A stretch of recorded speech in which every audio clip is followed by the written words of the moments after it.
সেটা হচ্ছে এই জড়জগতের কাম। প্রবাদী গান সুন্দর উদাহরণ দিয়েছেন যে দুধ যখন ত্বকের সংস্পর্শে থাকে তখন কি হয়, দই হয়ে যায়। তো এই জগতের আমাদের যে কাম, কাম অর্থাৎ চৈতন্য চরিতামৃতে বলা হচ্ছে আত্ম ইন্দ্রিয় প্রীতি বাঞ্ছা তারে বলি কাম, কৃষ্ণ ইন্দ্রিয় প্রীতি ইচ্ছা ঘরে প্রেম নাম। কামের সংজ্ঞা কি?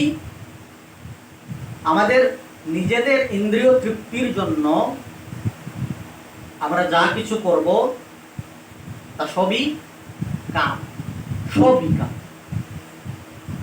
নিজের ইন্দ্রিয় তৃপ্তির জন্য আমরা যা কিছু করি, আমরা নিজের ইন্দ্রিয় তৃপ্তির জন্য যদি খাই, যদি ঘুমাই, যদি আমরা চাকরি করি, যদি ব্যবসা করি, এই সবই কাম,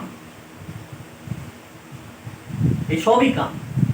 এবং এই কামের চূড়ান্ত চূড়ান্ত যে প্রকাশ সেটা হচ্ছে যে স্ত্রী পুরুষের যে সংসর্গ, যেটাকে আমরা সাধারণত সবাই কাম বলে পরিচিত মনে করি।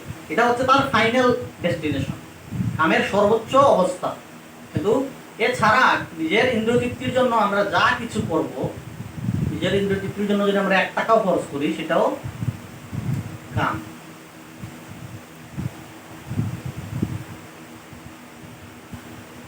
তো এই কাম কোথা থেকে আসে? এই কাম আসে রজগুণ থেকে, সত্য রজ তম। এই কামের বিষয় হচ্ছে কি, এই কামের উৎস হচ্ছে রজগুণ। তো এই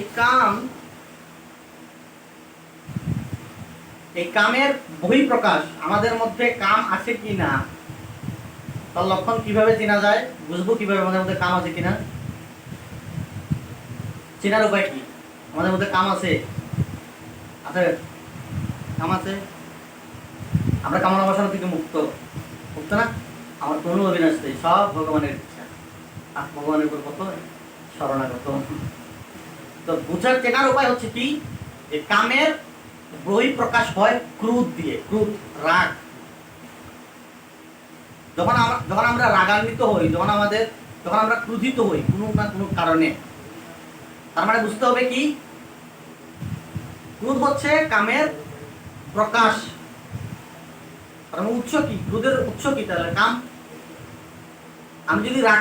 আমার যদি রাগ হয়, আমি যদি ক্রোধিত হই, তার মানে কি, আমার কাম আছে। কাম থেকেই আমার এই ক্রোধ উৎপন্ন হয়, কাম থেকে ক্রোধ উৎপন্ন হয়। তারপরে